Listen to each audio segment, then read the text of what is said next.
This is NBA Live 98 with Melt Matumbo. Dikembe, how do you let up a big guy? Dunk on him. What if they bring twin towers? Dunk on both of them. Triple team. Dunk on all of them.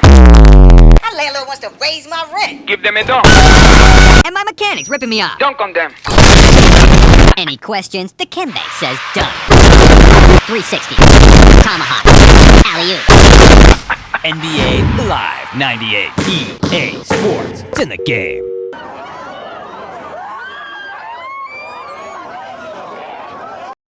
Racing games are at arguably the lowest point they have ever been in. Never before has there been such an outright nihilistic view on the current state of gaming itself. And the overwhelming belief behind this is that, well, this shit is not as good as it used to be. And honestly, I mean, you could say this shit about anything nowadays. Music isn't as good as it used to be. Movies aren't as good as they used to be. Underage push. And honestly, I think that's a pretty unfair thing to say. After all, to just blindly assume that all media was better 20 or so years ago, that shit has been going on for decades. Like, I am dead fucking sure there's gotta be motherfuckers in like the fucking 70s or 80s wanting to go back to previous times to bask in the gloriousness of days long gone. From now on, there will be rape at this prison. And honestly, they got a point. I mean, no child labor laws, like, damn. Bro, we need to get that time machine idea rolling again. Like, man, we are missing out. Bring it back, come on. Bring child labor laws back. Come on, who's with me? Who's with me right now? Child labor laws. We need to bring them back. Who's with me? Come on, who's with me? Child labor laws. But seriously, it never really says anything on the objective state of an art form to just say everything is worse now. But that being said, there are some valid points among this sentiment. For one thing, it is an objective fact that there are far fewer original big-budget movies and games being released than ever before. With both industries kind of just realizing a while ago that selling people the same shit that sold before again and again, well, sells. At least it was. However, gaming does not have that issue. Despite being a medium that has gotten increasingly more corporate and supposedly motherfuckers, for some reason, can't stop giving these companies money. This issue extends to all parts of the industry. And as much as people love to say, oh, but look, indie games! Look at how creative and imaginative these little indie titles are. Oh my god! Gaming is so much better than it used to be. Oh my god! No, every fucking indie game I've seen looks the exact fucking same and plays like fucking roguelike or some other nerd shit. And honestly, for as great as they might be from an objective point of view, indie games will never be able to accomplish what AAA games can do. Like this shit, it will never be able to be done by a couple of dudes with a computer. And on that note, the bar for AAA gaming as a whole has just gone astronomically through the roof. The days of a couple dozen people breaking into the major gaming market are long gone. All of the major big-budget titles being released are done with gargantuan 9-figure budgets and 500-man dev teams with legions of support studios. Naturally, you can expect this to have a great effect on what games are being made. Circling back to the racing game genre, the current selection is practically entirely dominated by racing sim. And even this has become far more boring. As back in the day, it meant these are real-life cars that aren't too difficult for the average Darius Shitneck IV to control, racing around in a realistic setting and a fully fledged game built around that. Nowadays, the word racing simulation has devolved into the fool's errand of simulating every fucking minute detail of real-life motorsport into the most raw and inaccessible experience known to man. And don't get me wrong, this has its place. Even if I don't personally enjoy it, I still understand why someone would. Problem is, it should not be the only type of racing game to be consistently put out there on the market. Arcade racing games, on the other hand, don't fucking exist anymore. Burnout is dead, Midnight Club is dead, Driver is dead, Project Gotham Racing is dead, Ridge Racer is dead, Motorstorm is dead, Tokyo Street Racer is dead, Test Drive... sure, it may be coming back, but like, at what cost? Point being, practically all well-known racing game franchises from the 2000s find themselves unable to find a home in the modern gaming landscape. The only, and I mean only exception to this rule, is the Need for Speed series. It ain't over until I say it's over.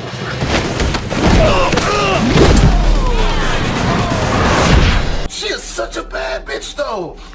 I will fuck the shit out of her. A franchise that has been around for as long as the PlayStation brand itself.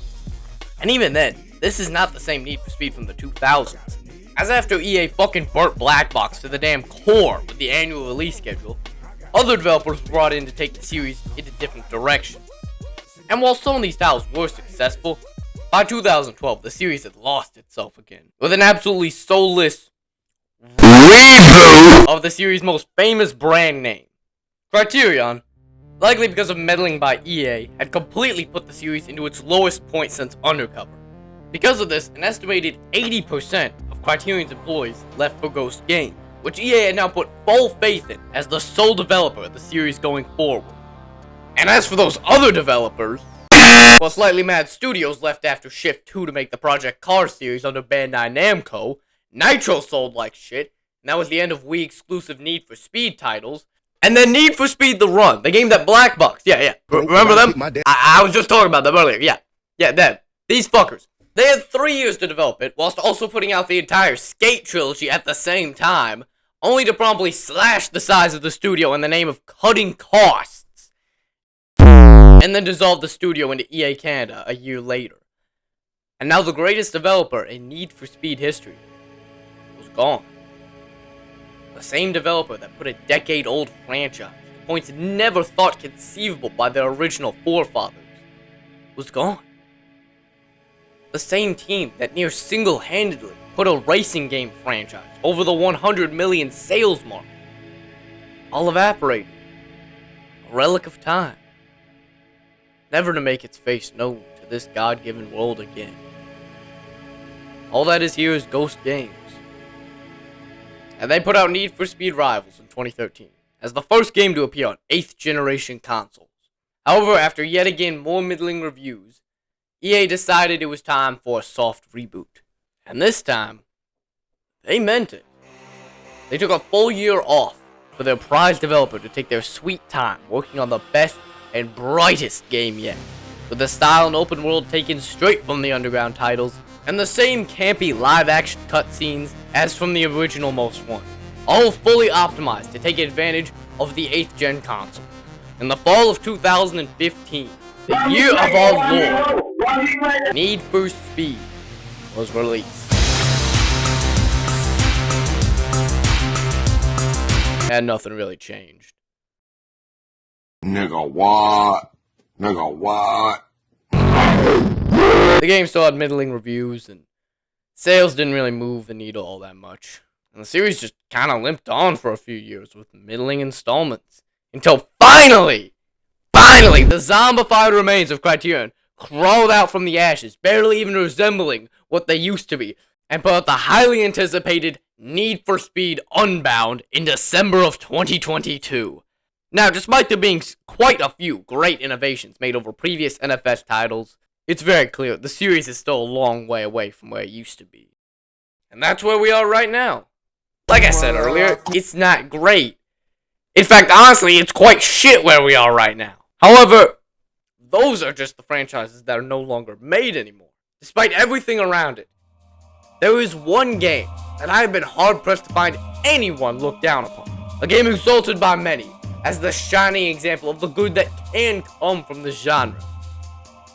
We ain't finna talk about this shit right now. But you see these fellas? Yeah, you know we gotta be talking about these fools. Like they're from fucking Finland. Like how many other game devs can you say are from fucking Helsinki, Finland? Yeah, let's get back to where it all started. The year of our Lord, 2000. Chocolate Starfish was topping charts. Kurt Warner was the hottest player in football. And Darrell Waltrip continued to abuse the absolute shit out of the provisional system. Dave Marcus, Rick Mast, Ed Barrier, and Darrell Waltrip, who is out of provisionals. It was right here, in this God-given year, where Janani Aliabu, or something like that, I'm not really sure, created Bugbear Entertainment out of the previously mentioned Finnish land. A studio that remains unique in its portfolio, because unlike almost all other racing game developers, Bugbear has exclusively pumped out racing games. Throughout its near quarter-century run, that is by far the biggest constant in their gameography. And this gameography all started in late 2001 with the release of Rally Trophy, published under Joe Wood Productions, known for such absolute gems as Silent Storm, Neighbors from Hell, and Yoga Wii. Yeah, that checks out. This is definitely some Austrian behavior right here. If you ever see a game lineup like this, game lineup looking like this, that's how you know these motherfuckers are not real. Like, on God, how can y'all motherfuckers really sit here and be publishing goddamn Painkiller Resurrection? God damn. But anyway, for the game in question, it's a pretty decent game. As for the game itself, it focuses mostly on rally models from the 60s and 70s. And it grew a pretty decent following in the sim rally community. And remember, this was still a full 3 years before Richard Burns' Rally was released. The only real rally games out there were the more arcade stuff, coming from the likes of V-Rally, Colin McRae. And the sim-like approach of Rally Trophy really made it stand out a lot more on the market. There really isn't too much to complain about here. The game sold pretty well, and in all honesty, it was a pretty modest success for Bugbear. All of this despite the cover looking like absolute bargain bin shovelware. But all in all, a pretty decent game for a first-time developer. This would be followed up by the 2003 release of Tough Trucks. And this time, they finally made the decision to ditch those dirty-ass Austrians. Austrians. I fucking hate them.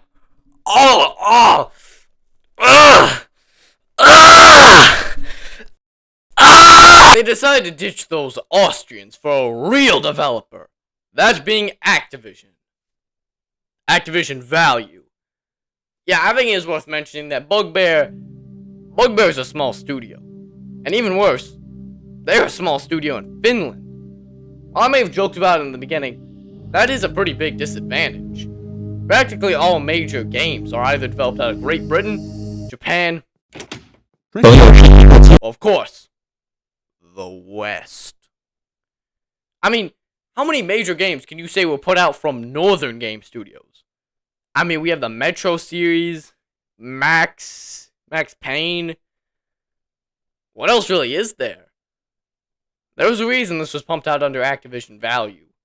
As in the days before indie games were a viable option for aspiring game devs, this was the best possible way a AA developer could get their game out to the widest audience possible. Tough Trucks really did not make all that much of a dent for Bugbear. And I think they knew this. And I'm talking long before the game even came out. There was another project being worked on deep in the shadows. This was the game Bugbear had wanted to make, taking the gritty aspects of Rally Trophy and Tough Trucks combined with a distinct emphasis on northern folk racing that only a developer from Finland could offer. This would be Bugbear's own take on the Destruction Derby. This would be Flatout. The idea was first floated around in late 2002, heavily inspired by the local Jokomir Suluka, which essentially, from what I've heard, is just cheap beater racing for your average Darius. And the game would be built upon the same engine that Rally Trophy ran on, but with its ideas of scrap metal and bare knuckle beating and banging. Beating and banging and beating and banging and beating and banging and beating and banging and beating and banging and banging and banging and by early 2003, the bones of the game had already been constructed. The fast cars, the incredibly detailed damage models, the industrial settings. Many of the core aspects of Flatout's identity were right here from the get-go. And this demo was sent out to many publishers in the hopes of greenlighting the project. However, the common sentiment that Bugbear received was the demand for a console port. That would be a problem for Bugbear, as Bugbear had only ever put out PC games before. For a team of roughly 20 people, putting out a cross-platform console title was not an easy task. Because, I mean, you need fucking game licenses for all that shit. Like, any random motherfucker can put something on PC. Like, see, I want you, look at this.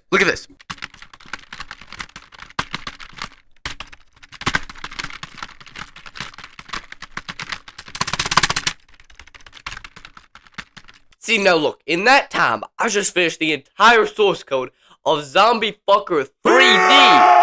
It's a game where you play as a zombie and you rape people. Shit! Step off! Step off! Shit! They jumping me! See, now I'm gonna put this shit on Steam, and there I am. I'm a professional game developer. That's me right there. That's me. You see me? That's me. And you think Steam is gonna take this shit down? No, sir. No, sir. This shit is staying up. Come on. If they be allowing shit like this, Brother, or this,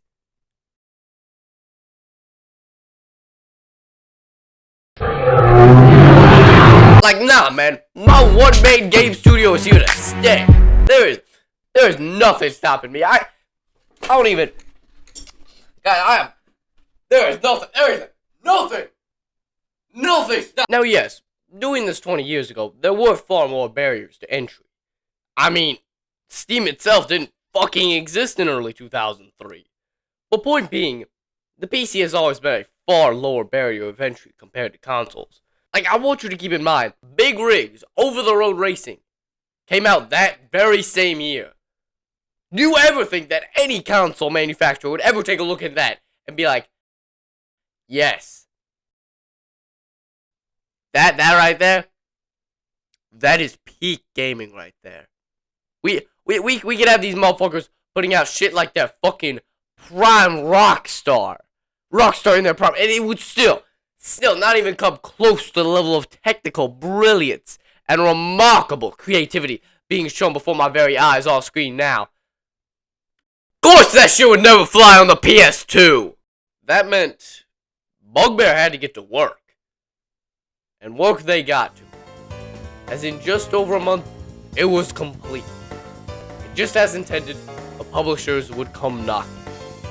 It was Empire Interactive who would sign on for the publishing duties of Flatout. They have finally done it. Bugbear has secured the rights to put Flatout on console. Their dreams had finally been realized. It was truly a landmark achievement for the Finnish developer. However, fast forward a year later, and there are some serious issues, as the alpha build didn't get put out until July of 2004. And this thing was set to release in... Hold on.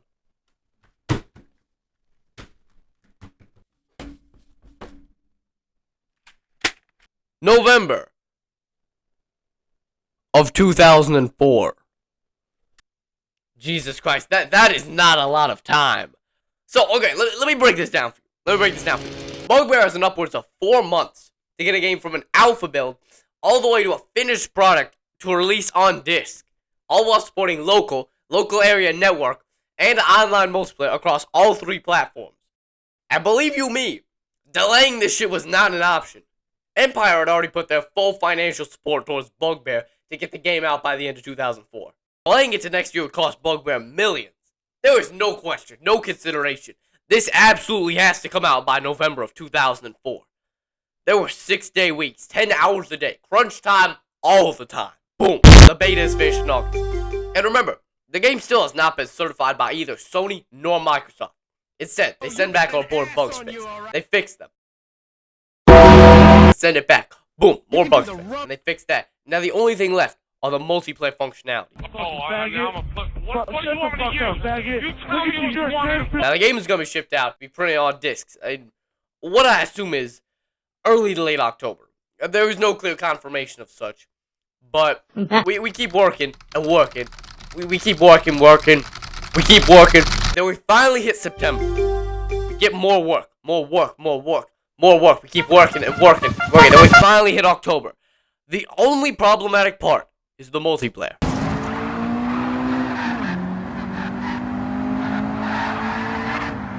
And Bugbear only has a week left before they resubmit the game. We are roughly a month away from the release date. This is their last shot. They have to get everything fixed within a week. But hey, don't fret. We have Fred, and Fred knows how to fix online play. So let me set the scene for you. It's Monday, 9 o'clock. And Fred comes in and he's like a little bit disturbed and he's clutching a paper and he's like, I have a problem. And we're like, okay. And the whole starts to tell us, there's something I forgot about, I have a military exercise coming up.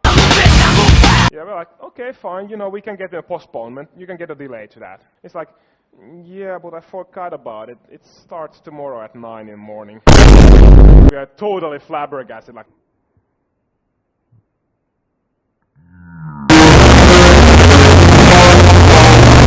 Yes, you heard this man right. A full year and a half of development, worked on by less than 24 people, is about to go up all in smoke because one of the developers forgot to postpone his fucking Finnish military exercise. This is it. The boys at Empire are coming into the office in 24 hours. If this shit doesn't get postponed, Flatout is in deep shit. This cannot be.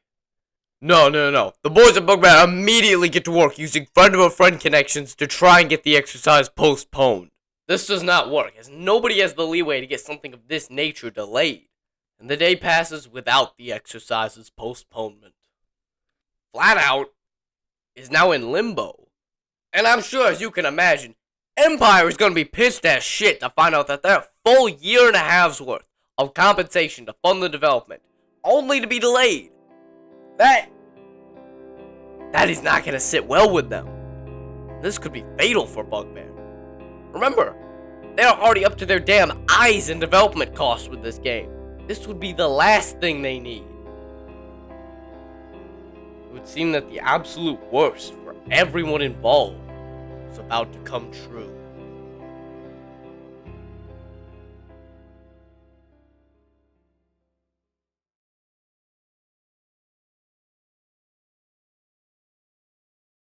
Until finally, at the 11th hour, someone rushes in with the contact information for Major Edlund. He is the man who's running the exercise. There is no hope with this. After all, Fred, yeah, remember him? Remember him from earlier? Yeah, Fred. Yeah, he is nowhere to be found at Bugbear's offices. He is already going to the military training site as we speak. But, nevertheless, with nothing to lose, they try it anyway.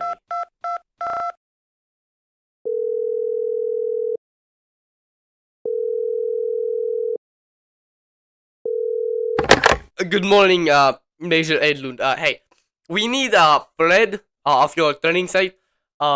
See, I'm representing a video game company. We make video games, and Fred, he's the only one who knows how to fix it in time. So sir, I beg of you, we really need him to come back over to Helsinki to finish this. Wait, who is this? Sir, Bugbear Entertainment. We make racing video games. I'm sorry, sir, but I just don't have the time right now. No. Please. We are about to go bankrupt. The publisher is coming in today. We need Fred to help. Sir, that's not how video games work. You can't have one person who just knows how to do one thing. That isn't how it goes. Yes, it is. We have this deadline coming up.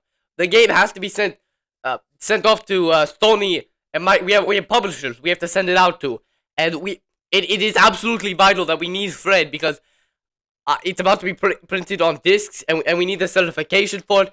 And Fred is the only person who knows how to get it to work. And it's absolutely critical that we get Fred, because if not, there will be mass firings. We will all be fired. The company might go bankrupt. We really... Fine. What? Go call up Fred and tell him he can come home. Alright? Thank you so much, sir. Thank you. You don't understand. You really don't understand how grateful we... Yes, I get it. Just call him up. The exercise is about to begin. You need to hurry. Yes, thank you, sir. Thank you. Thank you so much. So, as just stated, they call Fred up, and Fred, shotgun in hand, ready to begin the exercise, picks up his phone and is told at the literal last possible moment to come back over to Helsinki to attend the meeting with Empire in order to finish up the online play. You cannot make this shit up. I'm telling you, all of this is real. On God, this shit is real. I swear to Christ himself. There is a whole fucking pseudo-ass TED Talk about the dude who worked on the game. And I shit you not, beat for beat, bar for bar, this entire thing went down exactly how I said it did. But anyway, they got Fred to come back down for the meeting with Empire. The online play was finally finished up, was sent off to Sony and Microsoft, where it finally got the thumbs up of approval. Flat out, at the literal last possible moment, had gone gold on all systems. This was going to release. Everything had finally fallen into place for Bugbear. They would be the first ever Finnish developer to develop a multi-platform title. This young, only 4 years old development studio, with under 24 people employed there, had achieved it. Their magnum opus was complete.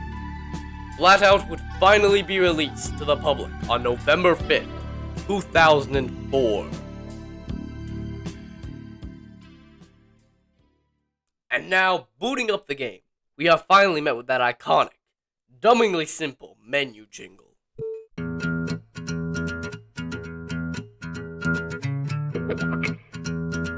It may seem like a complete snoozer of a track, but honestly, I don't think there could have been a better track to set the tone for what this game is going to be. Now, the game case, the menus, and almost everything that initially meets the eye screams shovelware. I mean, just look at this thing. Like, to the naked eye, there is not all that much separating this from, something like this. But yet, we enter the career mode, pick the quickest car on the lot, and we enter the very first race. Everything is just a sublime experience. Truly sublime. Make no mistake about it. Shovelware design and appearance all immediately go right out the window when starting up a race. The cars just slip all around, grip be damned. Like, it really does feel like I'm sliding around a tight dirt road circuit.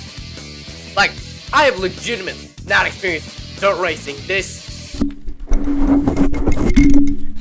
sublime since NASCAR Dirt to Daytona. And that's just the start of it, because there is even more to it.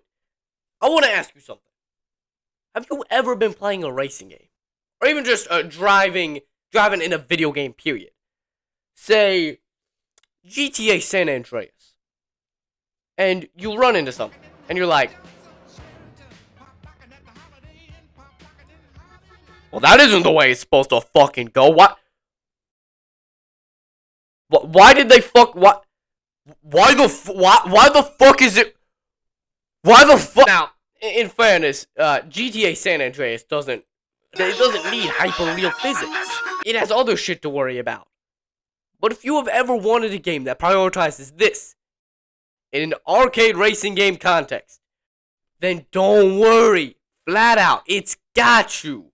I'm not joking when I say that practically everything, with the exception of guardrails, trees, and certain structures, can be ran into. And if you were to think about it, no other arcade racing game had, in fact, come to think of it, hardly any of them even had crashable objects on track at all. Sure, you would get the occasional rogue barrel or miscellaneous object to avoid, but rarely would a game have this level of interactable objects. But even rarer, would be the active encouragement of the demolition of such objects. That is right. See that little meter in the corner? That's the nitrous meter. That only increases if you make contact with other objects, or for that matter, drivers on the track.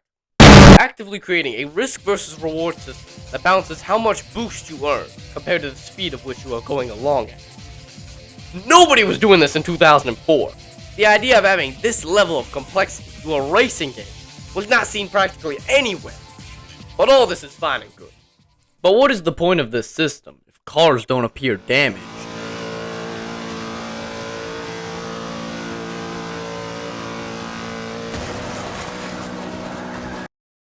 Now, can someone please tell me how you can take a Formula 1 car to the face and drive off with only a cracked windshield? Like, well, in a similar contrast to, again, practically its entire competition, the cars get beat up here more than practically any other game of their era. Okay, now, I know you may have heard this before, but the reason licensed cars in video games have bodies made of fucking galvanized, indestructible, plot armor bullshit, well, that is because Mr. John Honda, I can tell you, he is not too thrilled about the prospect of his beloved, precious family of Honda vehicles getting scuffed up by the powers that be. And while this issue has gotten better over time, there's still many issues still prevalent. I mean, for one thing, in the self-proclaimed real driving simulator, see, now you could be going 200 miles an hour in your fucking Lamborghini Murcielago,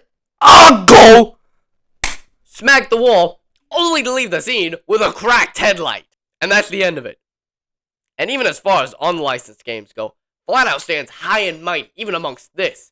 Sure, some might say Burnout, but honestly, Burnout's damage model does not even come close to this. Remember, Burnout has to maintain an insane sense of speed, and that, 60 FPS, 60 frame. Anyway, so naturally, the damage model is going to come second to that.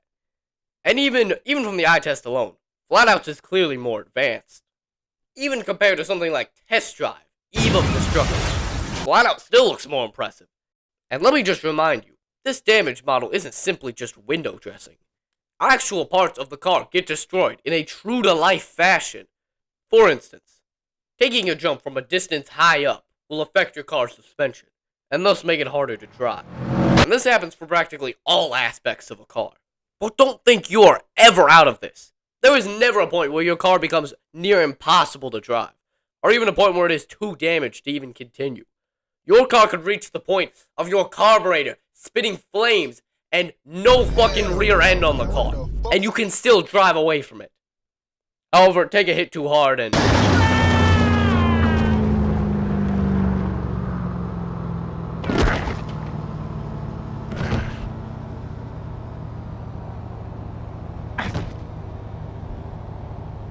Hey, at least we know they weren't lying to us on the front cover.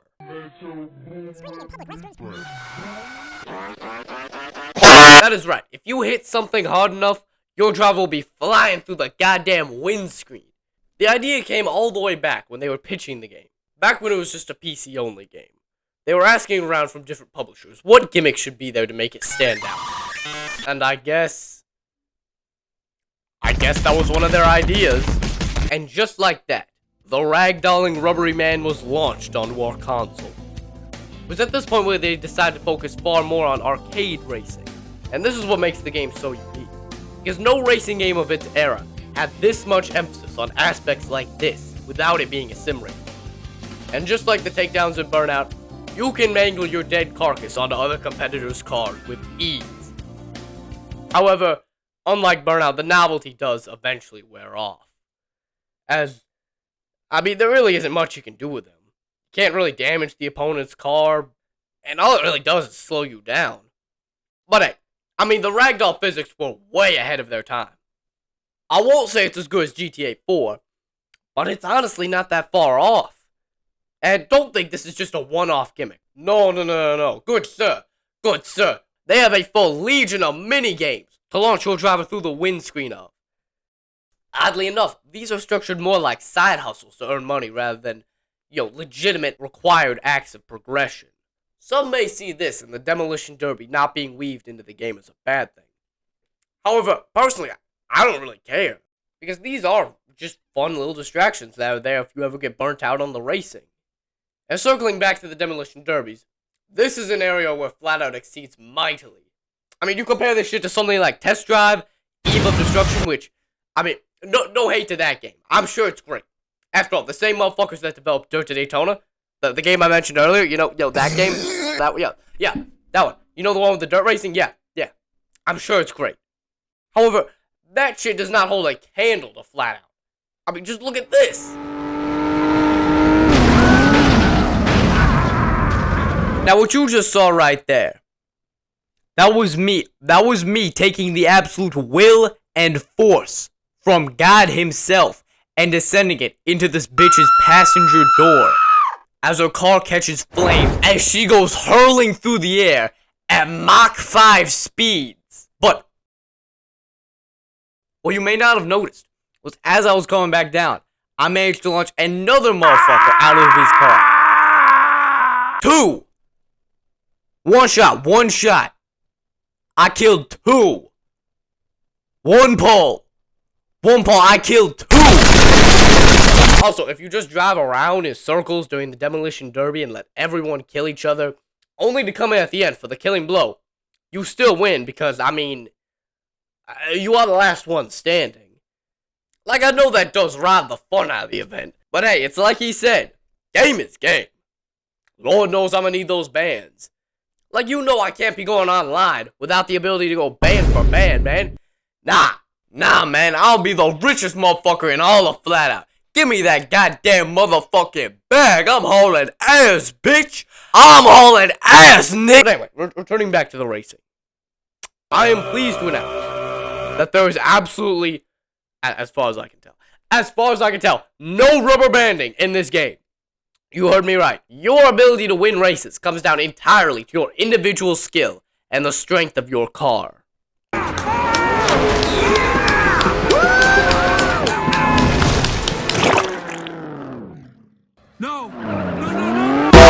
By the way, can be upgraded upon the dealership by buying new parts, equipment, and oh yeah, every time you move over a class, there's the ability to purchase newer and faster cars to compete at these higher levels. And oh yes, about these races, they take place on dirt, asphalt, ice, in the woods, in the tundra, on real circuits, on real roads. The variety here is insane. And when you look at the circuits themselves, there is unmistakable proof that the other drivers have been running into stuff. That is right, the objects do not simply reset, or even despawn after each lap like you would see in other driving games. In fact, remember the whole fly out the window thing get fucking murdered by the other drivers? That is not exclusive to just you. It can happen to any of the other drivers on the track. All of this combined to make for an experience that is so focused from start to finish. Like, there really wasn't anything quite like this on the market. For a game to focus this much on vehicle damage models, destructible environments, and industrial settings. Like I said, it is wholly unique to its design and execution, and it all combines to create an experience that is unmistakably distinctive. And also, just a fucking blast to play. Like, man, even if none of your buddies really enjoy racing games, they will still have a ton of fucking fun just laughing at the sheer goofiness of the ragdoll physics. Like, this game is a whole lot of fun. Like, if you see it at your local game store, it's probably not going to be that expensive. I definitely recommend checking it out.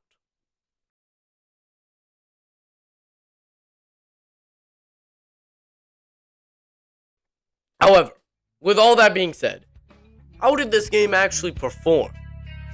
I mean, sure, having a great game will definitely help you out. But tons of great games have come and gone without much fanfare. Would Flatout have been one of them? I mean, sure, the question seems crazy to ask nowadays, but keep in mind the year in which this game was released in. This was 2004, probably the most competitive year in history for racing games. Like, just remember, 4 days after this game was released, Need for Speed Underground 2 would come out. The sequel to a game that sold 15 million copies. Just 2 months ago, Burnout 3 hit the shelves. Just 3 days ago, ATV 3 dropped. And And don't you forget what Polyphony's cooking up. And even from the viewpoint of just gaming in general, we were getting massive sequels left and right. Halo 2, the game that literally broke the record for fastest selling launch of any piece of entertainment ever, at least at the time, was releasing in 4 days. Like literally the same day as Underground 2. And remember, Bugbear specializes in making PC games. And just 1 week after that, another PC game would be released. And don't you forget that just over a week before Flatout's release, Grand Theft Auto San Andreas came out.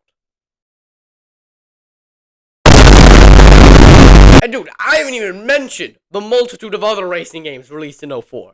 Like, bro, where do you win? Like, honestly, where do I win here? Like, this is one of the best racing games of its era, going up against the best video games of any era.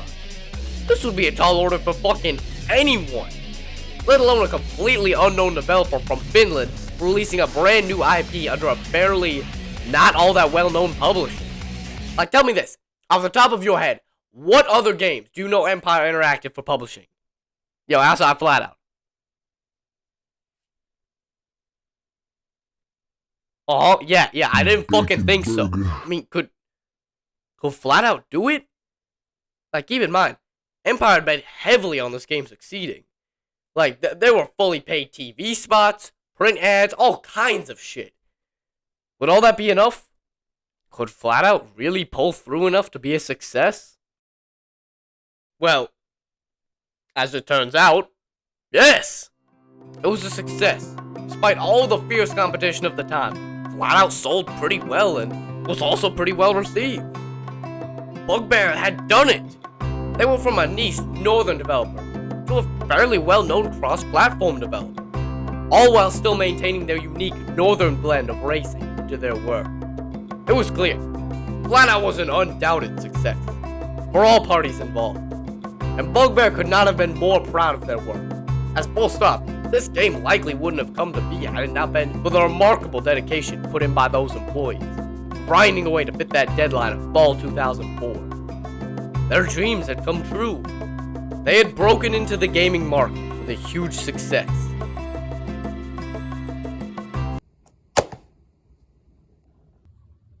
But could they do it again? Now, I am going to be the terrorist. You have 3 seconds to attract attention. Go! Hey, yo, Facebook Live, what up? We Litty Two Titty at this whack-ass funeral. You already know. Say Big Ken ain't from the hood. They said, ooh, damn. They said Big Ken ain't the big homie. Y'all already know where I'm from, B. Look at this ugly nigga, B. Word of my mother, I won't smack this nigga right here. Say I won't smack this nigga. Ooh, nigga. There go another player tip. You gotta kill yourself.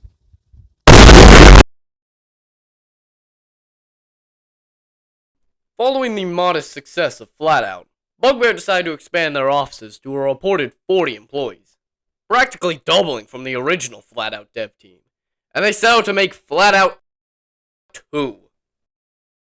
However, between the development of Flatout 1 and 2, Bugbear put out Glimmerati, an N-Gage exclusive released in 2005, in which the player is a wealthy heir who meets with another wealthy man one day, and he admires the player's skill in driving. He then invites the player to compete with Club Glimmerati, an exclusive gathering of famous and rich people who race in the public streets for fun. From what I have gathered, it promises to be at the very least interesting.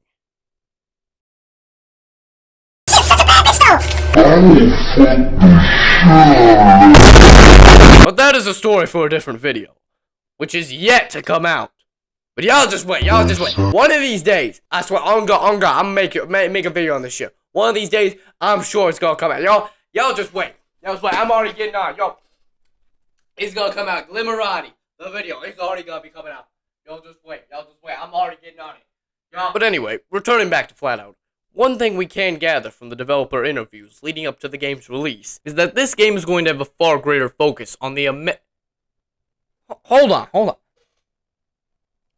the American market! Now, at first, I didn't really understand what this meant. I mean, when I was playing through the original Flatout for the first time, I never really felt like it had any ties to any specific region. Now, sure, looking at it now, I can definitely see that Bugbear found their inspiration for many of the concepts of Flatout from their local northern folklores. But even then, it's still a racing game.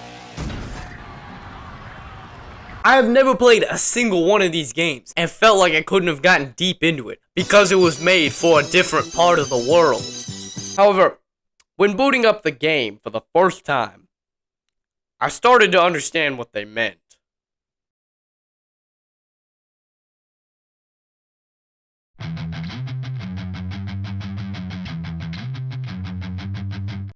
Now let me be frank with you.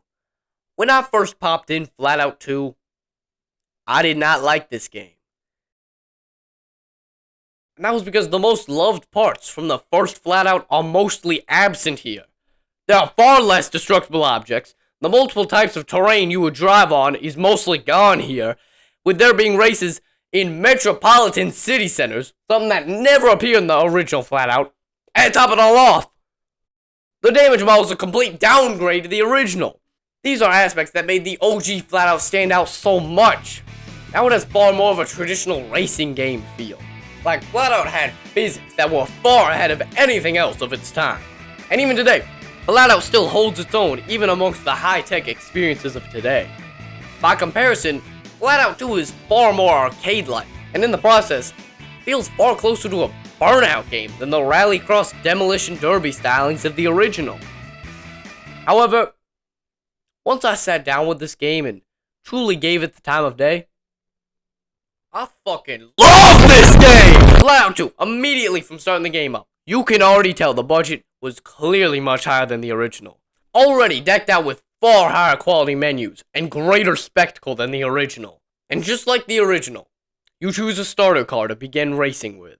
And it is right here where we are introduced to some of the greatest characters in gaming history.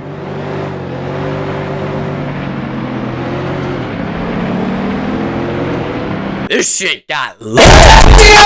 That is right, you are no longer going up against faceless names in cars. In Flatout 2, there is a consistent cast of characters you race against throughout the entire game.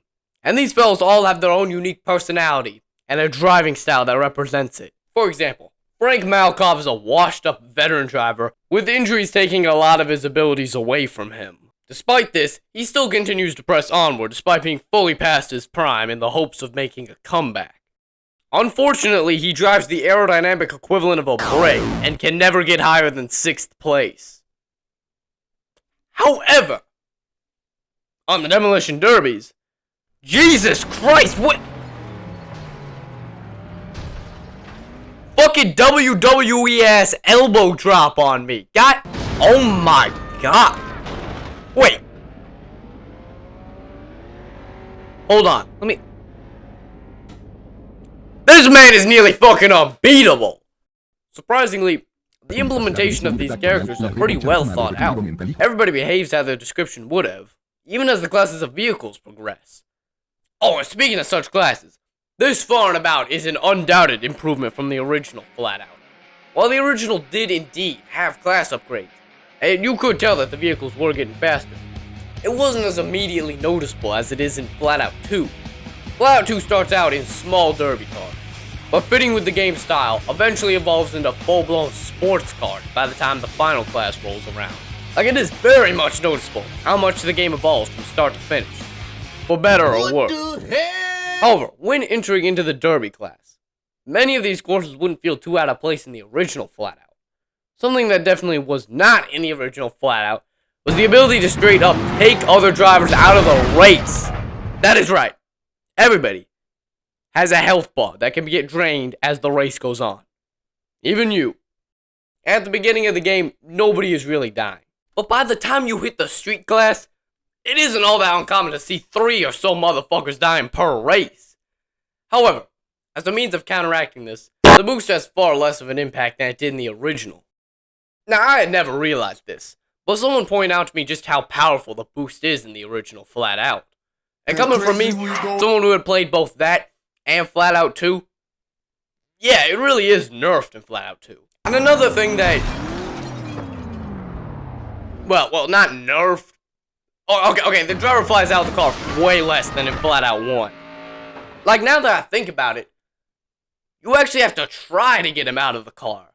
Whereas previously, making a head-on collision with any solid wall was more than enough to launch your ass through the windscreen. Now it doesn't. It's almost like they brought in a focus group to ask them what they thought of the original Flatout. You know, what shit could be improved upon. And I'm sure one of them just said, it's kind of annoying when the driver flies out of the car. And I guess that's just what they did. I mean, sure, they're not wrong. It did get tiring, but I don't know. That is one of the most recognizable parts of the Flatout brand. And like I mentioned earlier, there is indeed a far greater emphasis on spectacle in this game. There are quite a few set pieces that explode on impact. Combine this with the actual shortcuts appearing in this game. Okay, sure, they're about the same level of complexity as the black box Air Need for Speed titles, but yes, they are here. And it almost makes up for the far fewer amount of destructible objects. It shows that the priorities were set far more on making an exciting, almost action movie type experience rather than building an arcade racing game around a hyper-realistic physics engine. Which, that was what the original Flatout was, even if it was really solid at it. And speaking of the cartoonish sort of angle Flatout 2 was going for, how does that aspect lean itself to the mini-games? This was a standout feature in the original Flatout, having just some of the goofiest rubber ragdoll physics I have ever seen. Even my little sister, yeah, remember her? You know the bitch from the Golf Cart City Pilots? Which, by the way, I would like to take this moment To announce that all Golf Cart City Pilots have been graciously bundled into a 4-part playlist that you can find on the Pixel Duck channel. Don't forget to check out Golf Cart City, the 1080i collection. But yeah, anyway, returning back to Flatout. Even my little sister loves seeing the bodies just blubbering around as you launch them onto a fucking dartboard. Believe you me, almost anyone can get behind shit like this.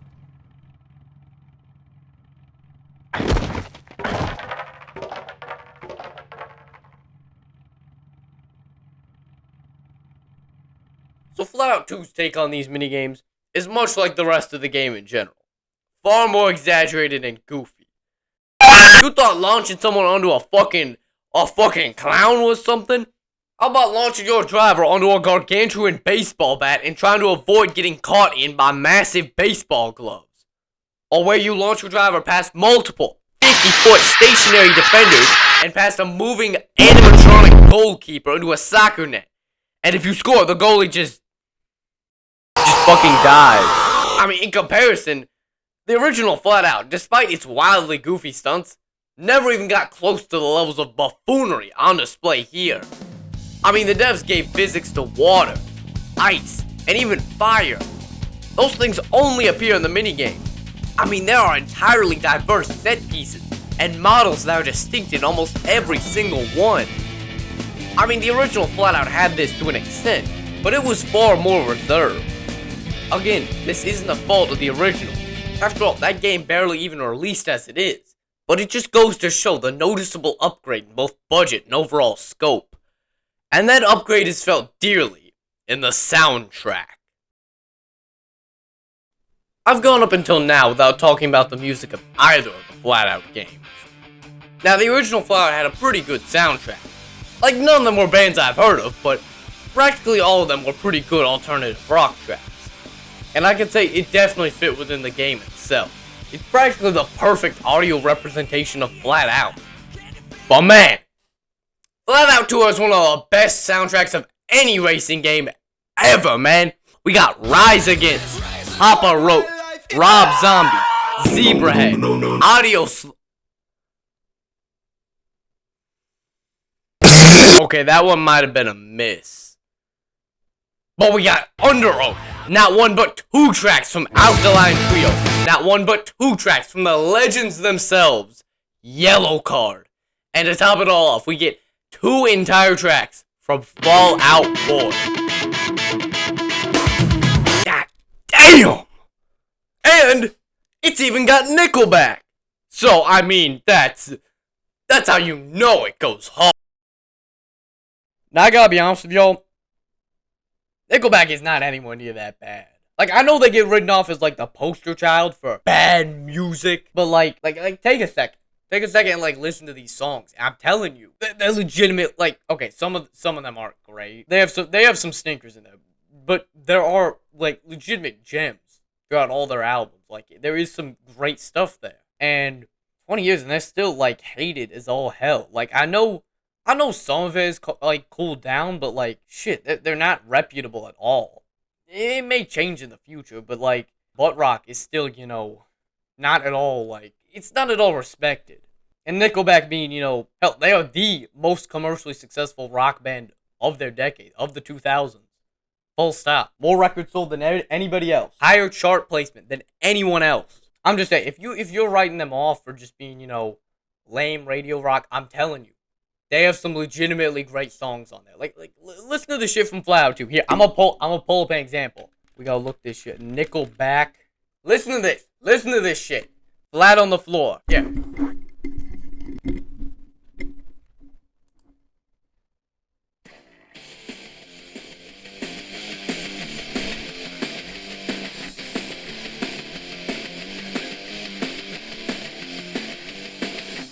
Tell me what's wrong with that. Like, that sounds great. Like, a good majority of their best songs do sound like this. Legitimately hard-hitting, you know, butt rock. They're a lot better than they get credit for. They may one day get credit for it, but, like, Nickelback is not that bad. One of these days, they'll learn. One of these days, I'm telling you. One of them, but maybe not today. But yes, they are in that game. 2 entire tracks. I hope you enjoy. And that whole appealing to the American audience thing, I think you can definitely feel that in the music of this game. After all, the OG Flatout had only one American band in it. Compare that to Flatout 2, where all but 5 of the bands come from the United States. And in a similar way to how the more underground alt-rock tracks fit the original Flatout, the far more loud and punk-oriented tracks perfectly fit the more arcadey, over-the-top feel of this game. And the game itself progresses from a few cups all the way till we get to the final class. The Grand Finals. Where you get tested on fucking everything. All 3 classes have their own championship cup. 4 races in Derby. 5 in race. 6 in street. And that still ain't it. The cherry on top. 6 entire demolition derbies. And you are going to get your ass smacked around in each and every single one of these. Because even if you just annihilated everybody in the Street Series and head into these grand finals, you will still get clapped by the absolute sheer, omnipotent, godlike driving of these motherfuckers. For comparison, Flatout had nothing in the way of some grand final championship.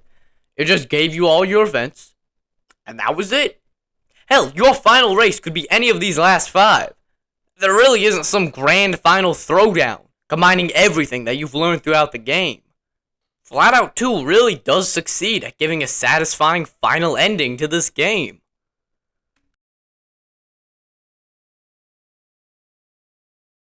But if you really want to see some cool shit, here, check this out. Alright, so here, I'm about to show you what's about to happen when we turn cheats on. In Flatout 2, IX. I think, if I remember correctly, that should give us the cheat code unlocked. And then you keep going. We keep going. Oh, we get different. Look at this. We got the Flatmobile. 10.0 top speed. 10.0 acceleration. And I'm telling you right now, that's the one we gotta be choosing. Okay, you know what? That's not a good example. You wanna see some real shit? Check this out. We're gonna be driving a fucking school bus into here. It has 10 weight, 10 strength, maxed out, and 9.0 nitro. There's no way. Besides, we have little kids in the back of the school bus. David! So that gives us a bonus advantage. Oh my gosh. See, Alright, so with this school bus here, and the power of the little kids, the small, young children in the back of the school bus. Please continue. They will power us to victory in this Flatout 2 event. And these other drivers will be hapless. Absolutely hapless to stop us. I hate the Bray Carter. The black one. He's in my rear view windshield. I want to fucking kill him. You know what? I just realized something, Leah. What? This is actually the least Sigma thing I can be doing with these cheat codes. The most skibbity thing I can be doing is ramming it into oncoming drivers. See this? Jason Walker, the kid. Yeah, see? I'm definitely molesting his kids with that one. That we go into this. Yes! Yeah! Oh, there's the black one. There he is. I can't let him get out of my sights. God, he's so close. Yes! Yes! Yeah! David, God, calm so down. close. Okay. Now he's stuck. So are you. Hey, worthy sacrifice. You know, one more black. See, this is Flatout 2 with the cheat codes. The light-skinned drivers start doing freaky shit like this. And here, we gotta change camera angles so we can get even. Okay, they're not really doing it justice, but I'm telling you, this is about as freaky as you can get a 6th generation racing game to be. See? Head over heels, this man is. Dear goodness. No, I lost him again! No. Okay, you know what? I'm gonna think a bit smarter this time. Now he can't avoid. See? Ha! Yeah, these little kids really are weighing me down. David!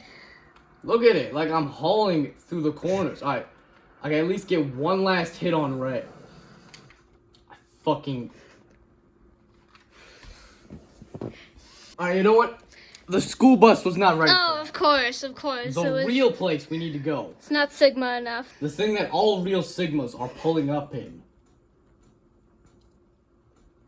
is in the Tri-Loop Special. We're gonna go to a tried and true formula. The Flatmobile. Hear me out. I know it may not have worked at Speedway Left. I know it may not have worked at them other tracks. This gang shit right here. I'm... Hold on, wait! Oh, man. Look at that. That's the tire. That's a horrible camera angle. That's because the tire's covering it. Look, I can even see the little parts vibrate. You fucking... Wait, what's vibrating? The parts in front of the car, they're just vibrating without... Oh my! Leah, it vibrated too much. The I was... Oh, hell no. Fuck no. Ah, skibbity. This is actually the most Sigma racing line I can take. Here we go. Wait. Whoa! Oh my gosh! Did you see how fast we were going? Yeah. Oh shit, we go. I can still catch up to the. See? Oh! Oh my gosh! Oh my god! Hold on, I can still win this race. I'm gonna win the race. It's alright, we're still gonna be winning it. See? Look at.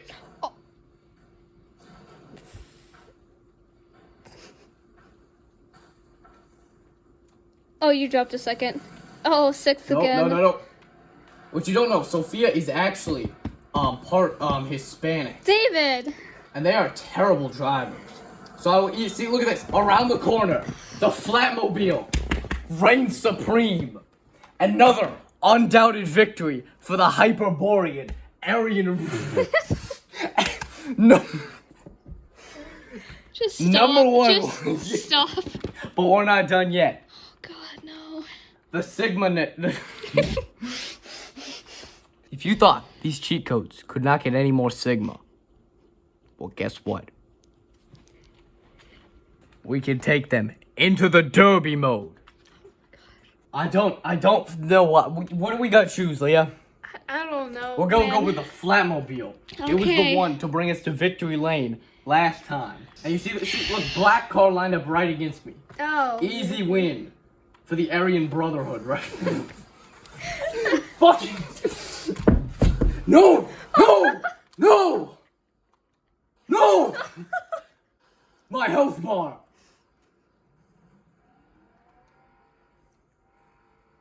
No! Okay, good. Yes! See? Look, the black one. See? I told you this car is so Aryan. See? The black one and the half Mexican one.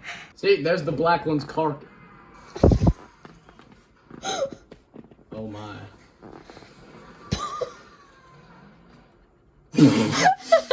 Don't you no! What? Okay, I think we're good.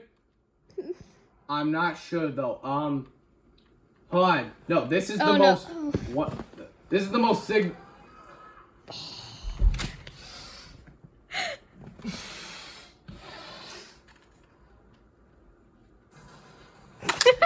don't want to do this anymore. I don't want to do this anymore. Oh my. You know what? We're gonna go with one more big one to end out on. One track I know that can do it for me. The Speedway Special. They are not about to be ready for this. I've ass-packed that man. There's Jason, hold on. You know what? We're gonna keep going. Never mind. Close to Jason, see? Look. Doesn't matter. The Flatmobile is the fastest vehicle around. See that? Ha! Look at how fast! Look at how fast! Oh god, I'm actually starting to damage the vehicle. Winning this race is good. We can still win it. We have one lap to go.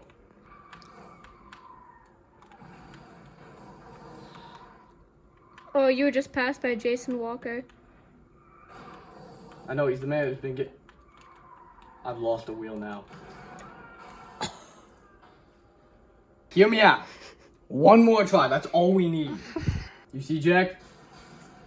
Another massive ass pack as I put this man upside down and over. Another one.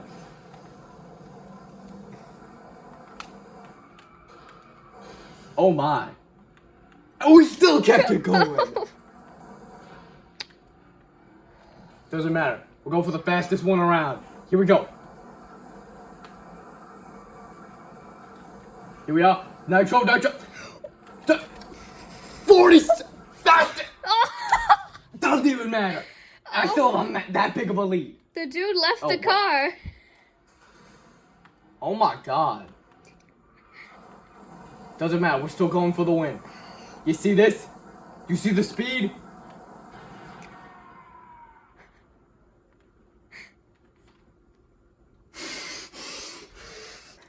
But hey, I still have the fastest. They still. Oh my god, But we still have the fastest lap time. Oh, of course. Still of 8 course. seconds off. Of course. 8 entire seconds. Oh my goodness.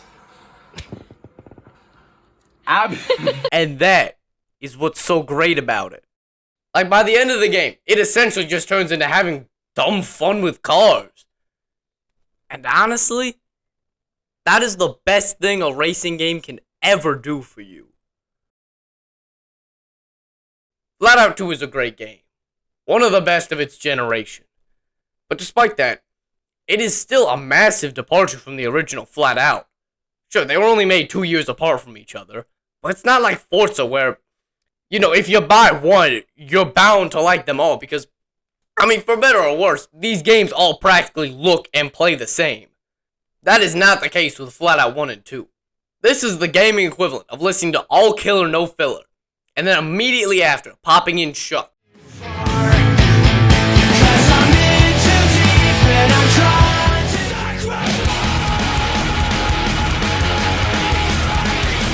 Like, don't get me wrong, there are similarities, no doubt about it.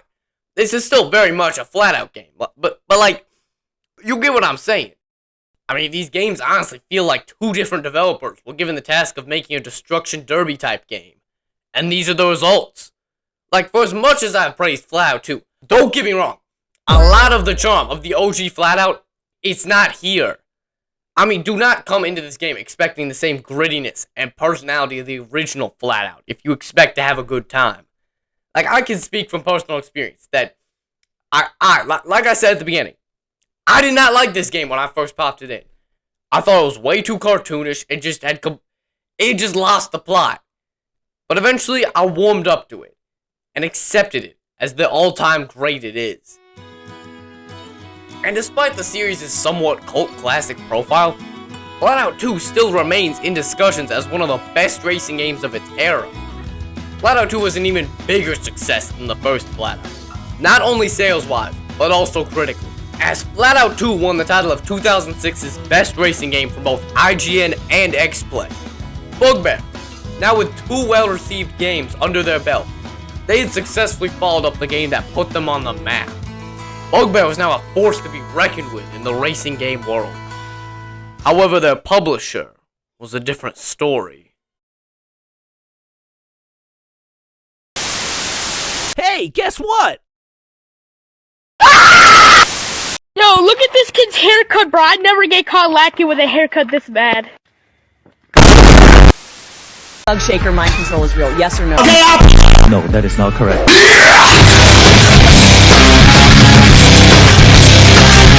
Attention to the screen for short videos, if you don't mind? No. Joe Biden is officially gay, sir. I am always one step ahead of the normies. We got him to cheat on his wife with a man.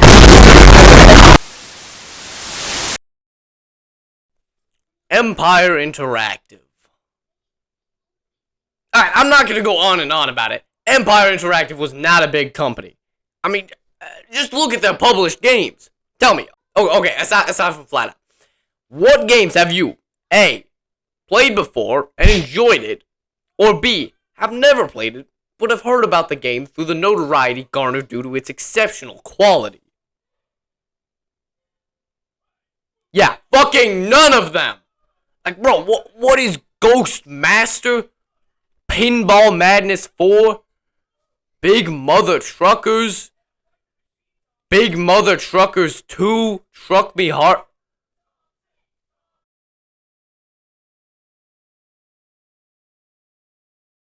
Actually, nah. I'm gonna tell you what. This right here is gonna be its own separate video. Y'all just wait. This is gonna be something special right here. I'm telling you now. I have plans that I cannot share with you right now because the haters will sabotage me. I have plans that I will not share with you right now because the haters will sabotage me. But trust me, I got some stuff in the works. But yeah, Empire was not on the right track in the 2000s, with them pretty much just being another shovelware developer in that era. However, Flatout was the one exception. While Empire was out here pumping out Vegas Tycoon, Bugbear was out here holding their own with the likes of EA and Rockstar. They were clearly doing shit well above their pay grade. So as I'm sure you can imagine, pumping out shit like this was not really profitable. And it certainly wasn't going to get easier as the new consoles started to roll around. So Empire ended up getting purchased by Silver Star Holdings on November the 22nd of 2006. And now, when Silver Star looked at Empire, they were thinking, how can we turn this into a profit? Well, we have Flatout. Put it out on the 360! Flatout 2? No, oh, of course not. Wait, yes. But we will call it Flatout Ultimate. Okay, and, no.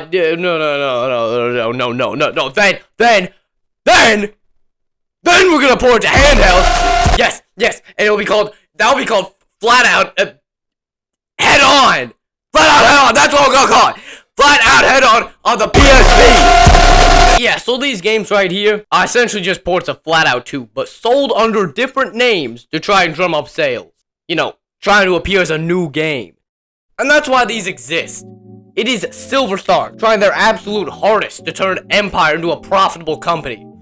And looking at their releases around this time, it's clear that Flatout was the only franchise that was valued at such a level. And going back to what I said earlier about how small this company is, yeah, they are not some well-known publisher or anything. Like, for reference, both North American ports for the first two Flatout titles weren't published by Empire, but rather by Vivendi. Sure, you may see their name on the front cover, but turn to the back and you will see a small little piece titled Vivendi. Little sticker on the back, Vivendi. Yeah, Empire, about 80% of the games that they published, they only had publishing duties in Europe. Aside from the previously mentioned Head-On, the only other games Empire put out were some Hello Kitty shovelware DS title and some Nintendo DS crime game. And remember, this is 2008, so yeah, that did not bode well for Empire. And in just under a year, Silver Star chose to shut down Empire Interactive and sell off all their IPs to other studios. However, Empire's most successful IP did not see this fate, as the Flatout name would be kept in-house by being transferred to another company under Silver Star, Strategy First. However, Strategy First specialized in, strategy games. It was pretty out of left field to see them take on the publishing duties for a racing franchise of all things. But nevertheless, a third game was in the works and scheduled to release in late 2011. However, Bugbear Games was not going to be developing it. Yeah, I guess they realized, hold on, why are we still putting out games on this fucking local European publisher when we could do shit elsewhere? I guess they just didn't want to be making Flatout games forever. That, and they were tasked by Bandai Namco to make a new Ridge Racer game. But point being, Bugbear would not be there to make this Flatout game. So SF Games would get to work finding a developer to make Flatout 3. So after what I can only imagine was a 9 being pointed to the back of the head, SF Games hired none other than the absolute finest in racing video game innovation. That being Team 6 Studios. You may know them from developing such absolute certified hood classic bangers such as Amsterdam, Taxi Madness, Super Taxi Driver 2006, Taxi Chaos, Taxi Challenge Berlin, Taxi Racer Hong Kong, New York and London, Monster Trucks Mayhem, Pizza Dude, Glacier 2, Glacier 3, The Meltdown, and of course, Speed 1 and 2. Yeah. How are these motherfuckers still in business? Like, we are seeing fucking game loft levels of absolute bottom of the bin shovelware. So obviously, they should be put in charge of developing the highly anticipated follow-up to one of the most critically acclaimed racing franchises of the 2000s. However, before we get into that, we have the Nintendo Wii. Before they could develop the big one, they had to put out a special port of Flatout for the Wii. And it was complete fucking shit!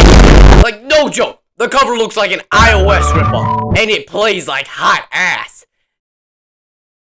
And it has just nothing going for it at all. Like, just, god damn. God damn, this is... Yeah, he's bad. Even as far as Wii shovelware goes, this is just ass. So obviously, they... Oh my god. Oh my god, there ain't no way.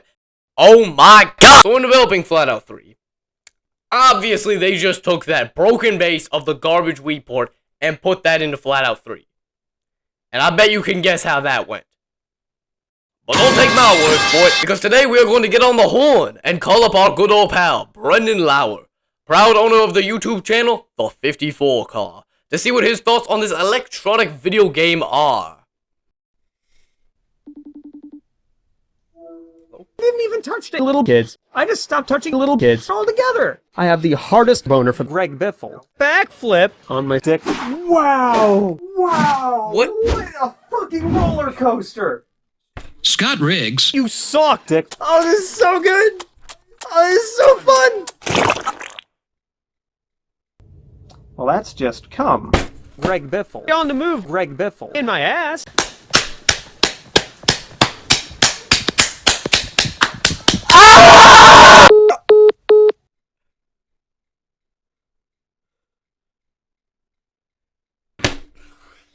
Alright, ladies and gentlemen, I'm going to have to take an immediate leave of absence. I'm gonna need to meet up with... I'm gonna be spending that time trying to meet up with the Riggs family and their estate, and we will see what happens from there. In the meantime, I got this... You shouldn't even matter. You won't even notice the difference. There's this other... You'll see... You'll see him soon. I won't even think about it. He'll be in a minute. He'll be there. You won't even notice you won't even notice the difference. All right. I just gotta get going.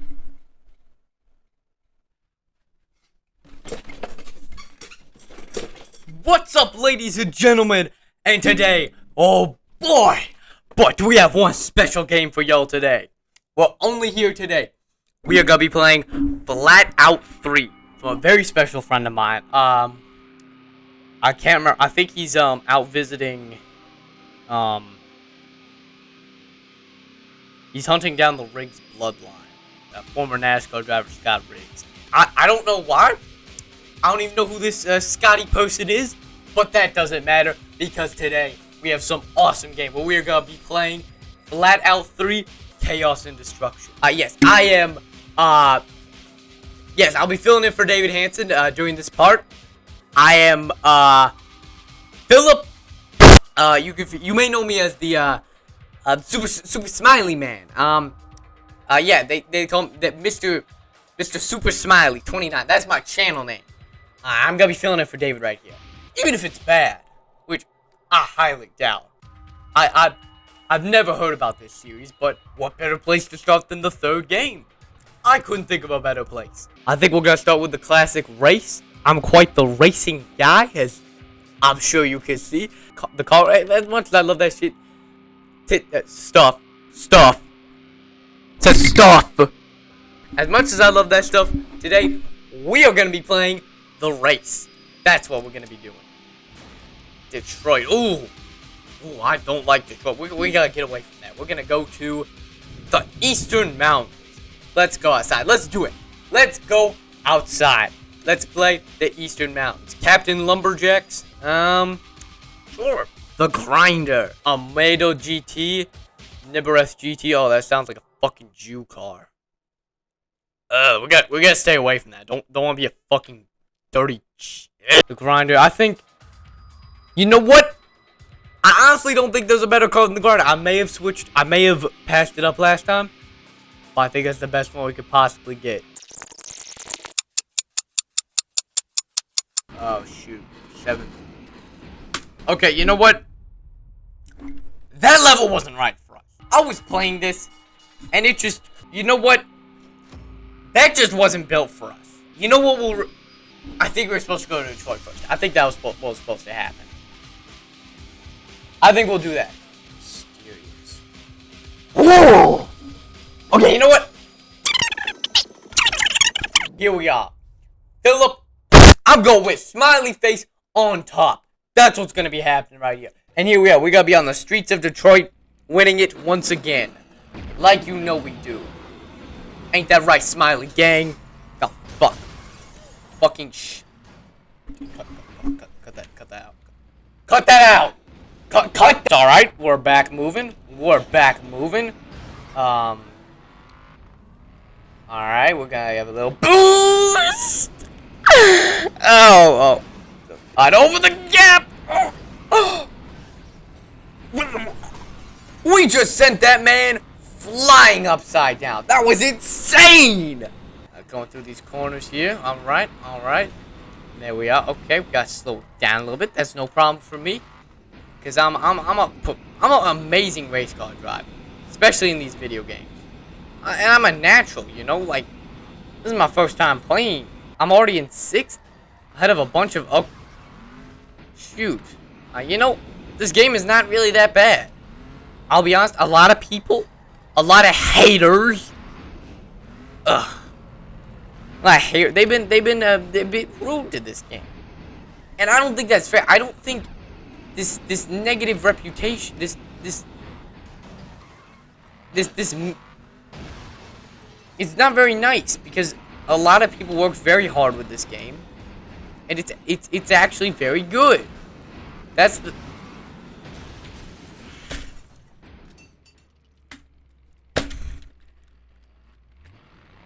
It actually really isn't that bad. It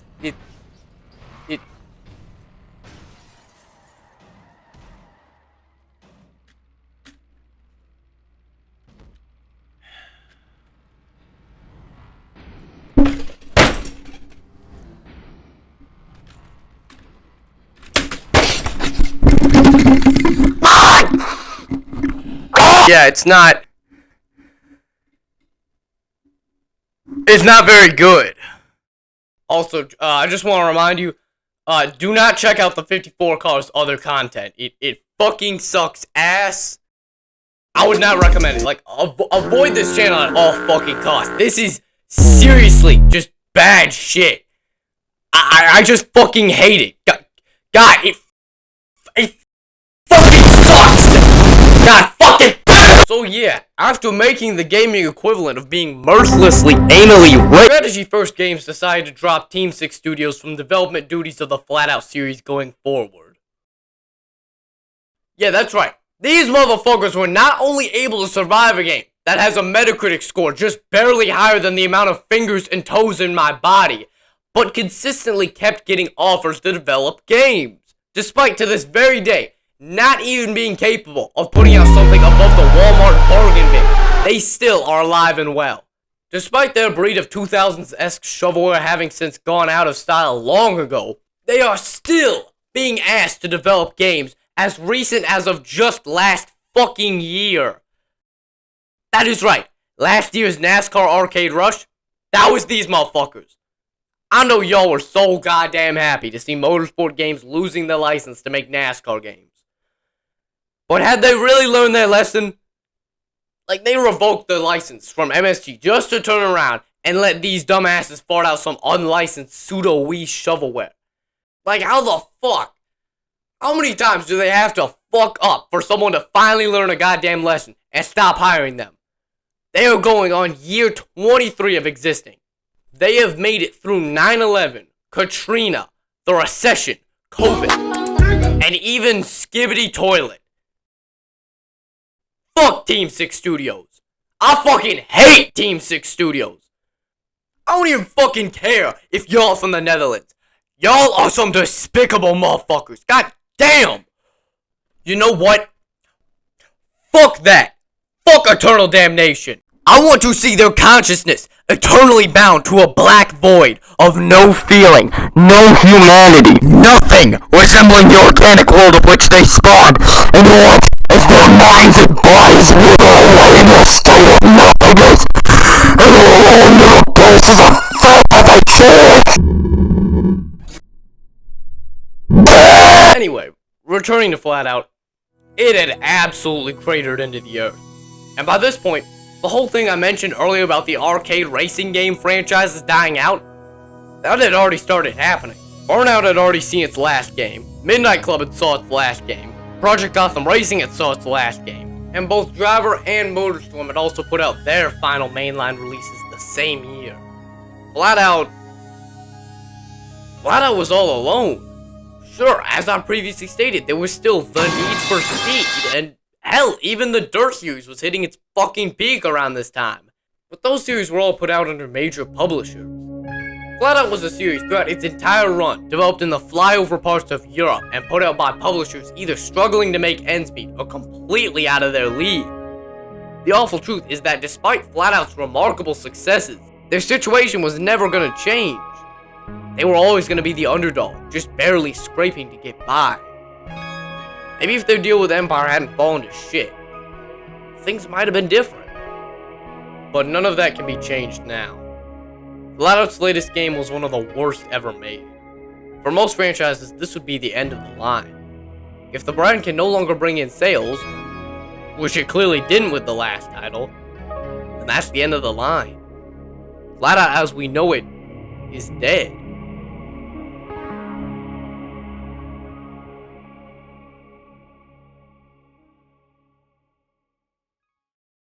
However, none of what I just said mattered, as in August of 2015, the fourth Flatout game would be announced. This niche racing game with a cult-like fanbase being put out under a publisher known for putting out strategy games is getting yet another installment. And on March 17th of 2017, Flatout 4, Total Insanity, would be released. And this time around, it was developed by Kai Lawton Games, who are most well known for putting out many of the later WRC games before EA bought out Codemasters. And they're even putting out the new Test Drive game that I mentioned way earlier in the video. So I mean, these guys know how to make racing games. It's quite obvious that the developers were definitely trying to bring the series back up to what it used to be, but the feeling just never returns. Like trying to rub up and crash into the other drivers just doesn't... Nothing happens! Like the visceral impact that was felt in the first two games is just gone here. And that feeling remains for the entire game. There's just a middling emptiness that's felt throughout the entire game. Don't get me wrong, it is still... I mean, no fucking shit, it's better than Flatout 3. You already know that just by looking at the two. But that being said, it just doesn't evoke the same feeling. Trying too hard to imitate the feeling of the classic Flatout titles, but without the same magic to hold everything together. Sure, there are certainly ways in which it tries to innovate, such as the wackier vehicles being driven by the other drivers, and various other ways. But all in all, too many of the aspects just seem like a bland reset to the Flatout 2 status quo without the needed changes to successfully bring it into the modern. By 2013, game development had changed drastically. With the widespread implementation of the internet having become standard for practically a decade at this point, there had become ways that seemed impossible even 5 years ago, one of which being the public fundraising method, popularized with GoFundMe. And in that very year, our old pals, Bugbear Entertainment, decided to try their hand at this, putting up a Kickstarter donation page in the hopes of trying to fund their new game, under the working title Next Car Game. However, this did not even come close to happening, raising only $81,000 of the $350,000 goal. This was a monumental disappointment for Bugbear, and is honestly where most developers would likely give up and realize it's not going to happen. However, Bugbear has faced difficulties like this before. They have never had it easy, and they knew there was a way to get past this. Then Christmas of 2013 comes around. Bugbear decided to release an early access demo of the game, and it went extremely well. This game is really cool. I've never seen anything like this. Oh god. And just under a month later, Next Car Game was put out on Steam Early Access. And it did even better there too, raising over $1 million in just early access sales alone. It was clear by this point, Next Car Game was going to release. However, Bugbear themselves were not too happy with the game. This led to a complete overhaul of the physics engine, and those take quite a lot of time to implement. Years ended up passing, years upon years, just waiting for the game to be released. Until, finally!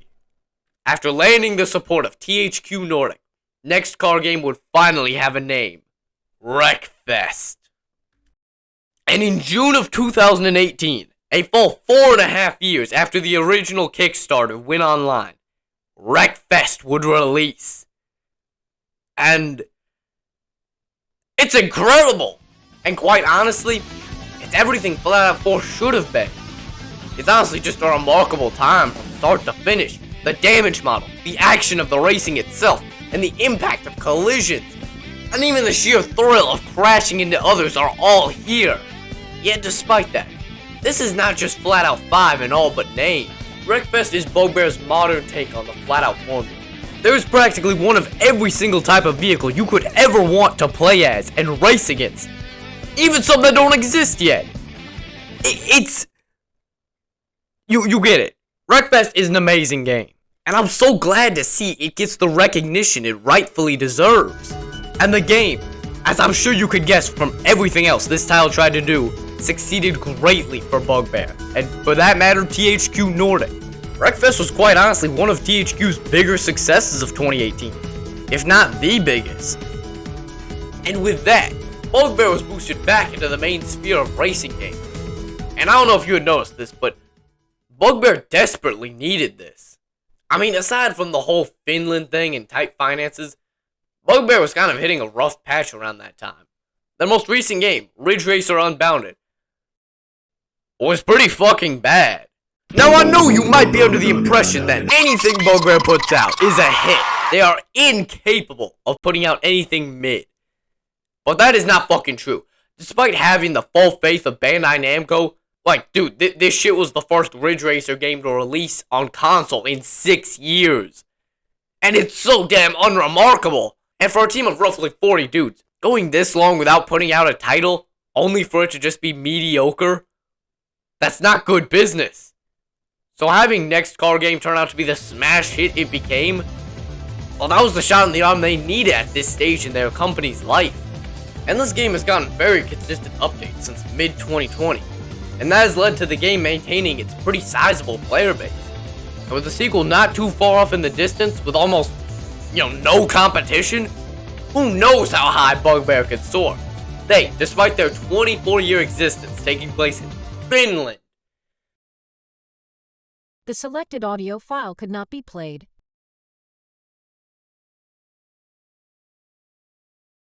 Fucking Finland, and despite the great titles they have made in the past, this is the highest they have ever reached as a company.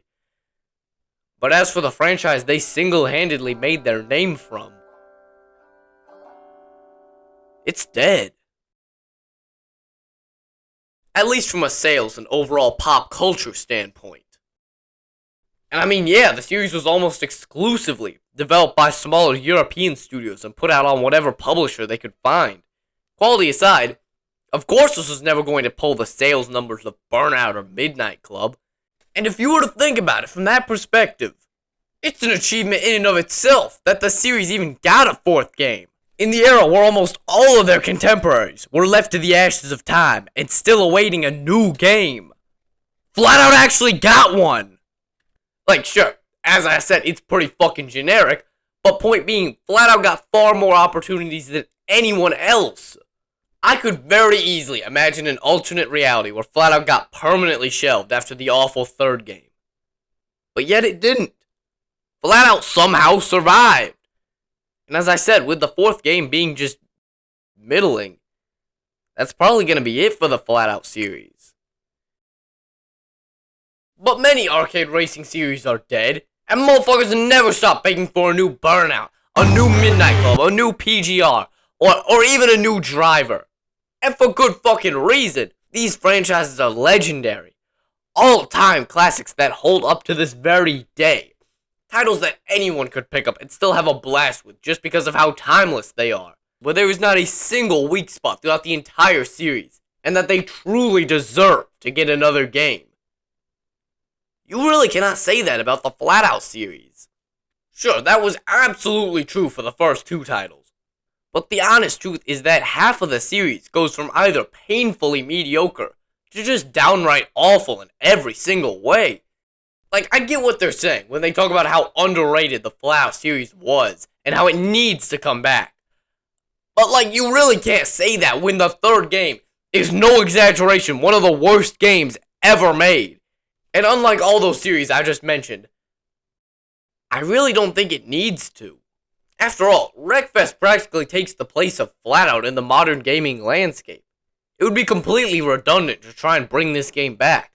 And again, I get it, Wreckfest isn't Flatout, but it's clearly very much a spiritual successor with many cues taken straight from those titles. Conversely, there is nothing currently on the market that is anywhere close to the same feeling one gets when playing a classic Burnout or Midnight Club game. And I know deep down that one of these days we will get another Burnout and another Midnight Club. Hell, even another driver game. But I know damn well we will never be getting another Flatout game. It's very clear. Flatout is not coming back. And I honestly don't think it needs to.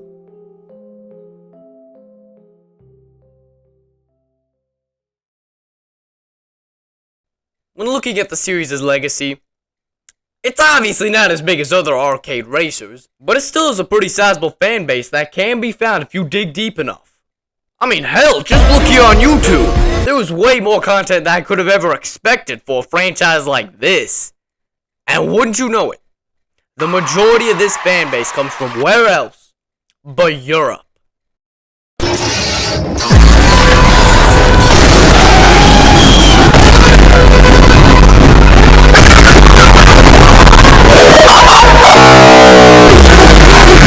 And when discussing the series' impact on gaming as a whole, there was something definitely there too, as on September 7th of 2022, Flatout would be released to Steam by a team of only 4 people.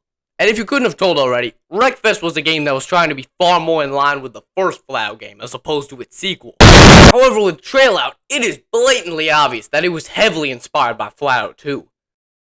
And honestly, if Flatout never comes back, who cares? The important thing is its ideas and memories are kept alive by those who love and care about these games the most. If we can't have Flatout, then at least we will have these others trying to carry on the series' legacy. And that's truly the best thing I could have ever hoped for. When looking at the world at large, it can become very easy to just take it at face value and see the world in a more hopeless and nihilistic light. And as time has gone on, I've only seen more and more people become disillusioned with life and the world in general by some of these things. And when life gets tough, there are things we as humans hold on to as a means of escapism. Entertainment always seems to be the driving force when it comes to that matter, and it seems that not even that is safe from the same cynicism. Like I said at the beginning of the video, the whole sentiment of things being so much worse now is nothing new. But it definitely feels like it's become more and more popular in the last 15, 20 years or so. And honestly, I get their point. Almost every blockbuster film has the corporate thumb of profitability smeared all over its design. Almost all the top 40 of Grammy-winning music heard today is designed to be as inoffensive and hit as wide of an audience as possible. And it especially feels like the brands that spoke to us have all been consolidated and homogenized into an unrecognizable mess of bloated marketing people that doesn't appeal to anyone. I understand this sentiment fully. But where does it lead you? In the end, it is not healthy to just assume something as broad as entertainment, whether movies, TV, games, or music, is just worse now. Regardless of whether or not it's true, at the end of the day, we will never be able to go back to that era again. And for something as subjective as entertainment, straight up calling stuff worse than it was before, well, even if it is true, it's a self-limiting mindset. Because there is good out there in these fields. And I'm sure, for as much as you have heard this said before, it is true. You just have to find it. And believe me, it is out there. You just gotta start looking. And it applies to everything. YouTube videos, television, movies, music, and yes, even video games. And while for me, sports games may be my favorite genre, racing games still come in as a close second. And while this genre is certainly no stranger to this sentiment, you will find exceptions. And one of which happens to be a game called Wreckfest. It is truly an all-time classic that is worthy of its status as a game that is up there with the likes of those in the golden era. And of that golden era, you will find many titles, many gems and a few stinkers. But of the many games, you will find a series called Flatout. And sure, it may have never sold as many copies as Need for Speed or Burnout, but believe you me, these games have one thing that only the best of their genre contain. Fun.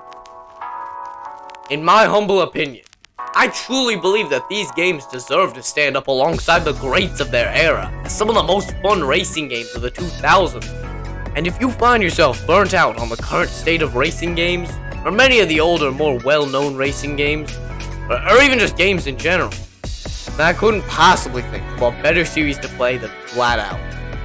There's something in these games for everyone, from the stupid rubbery stunt runs, to the wild demolition derbies, and even the sheer thrill of the racing itself.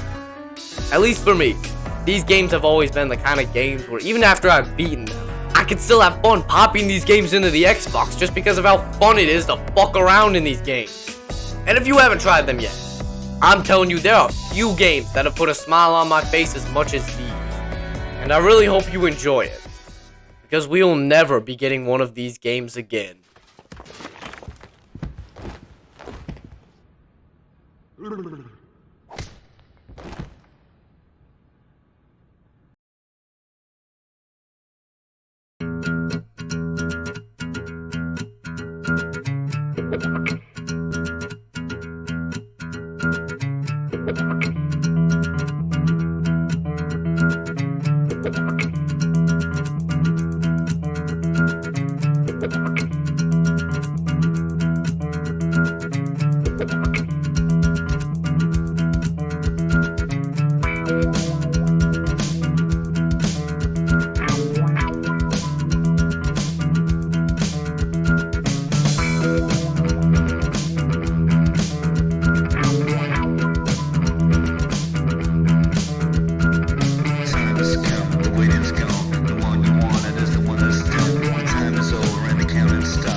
Now hold on. For those of y'all who stuck around for the credits, I got something to show you. I'm right in the middle. Look, I'm right about to finish the video. It's gonna be a little bit shorter than this, but I'm telling you right now, there's some crazy. Look at this. Look at this shit right here. Look at this stupid bullshit. My windscreen, my back window, it is shattered into a million pieces like that. Anyway, I be boosted. I don't know. That's too much boost. You be thinking, I'm cooked right here, but no. I pulled off one of the greatest clips in Flatout 2's 18-year history. Look at this shit. Look at this. A whole 360 in midair off a ramp. And as I do it, just for added Hollywood effect, a whole explosion goes off. Look at this. Boom! The sky ignites into flames. I'm telling you right now, if I do not see explosions like this in the new Skibbity toilet movie, I'm going to